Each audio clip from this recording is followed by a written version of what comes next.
第7屆相約澳門中葡文化藝術節7大系列活動，打造全民參與嘅中葡友好派對。一連2週同期舉行嘅銀娛葡韻嘉年華，帶嚟文化攤位、歡快歌舞、美食與傳統體驗，展現獨特嘅文化風情。中國與葡語國家藝術聯展，探索中葡文化嘅深層連結，邀請觀眾展開一場充滿詩意嘅藝術旅程。以童話世界為主題嘅中葡繪本書展，帶領小朋友走進跨文化嘅繪本世界，配合多場延伸活動，打造多元文化體驗嘅書香盛會。多個嚟自內地及葡語國家同地區嘅藝團，深入社區及澳門銀河，帶嚟連串熱情奔放、富有中葡文化特色嘅歌舞演出。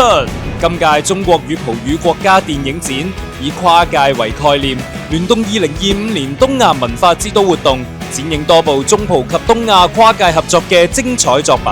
享譽巴西樂壇嘅 Vanessa da Mata 攜手澳門中樂團，奏響異彩紛呈嘅美妙樂章，交織出一場中國與巴西音樂和諧交融嘅音樂盛會。中葡品味工作坊精選產自葡語系國家與中國嘅特色咖啡及朱古力，體驗手沖咖啡及親子朱古力雕花嘅樂趣。第7屆相約澳門中葡文化藝術節，今年10月至12月，一同見證中葡文化藝術交融嘅絢麗共鳴。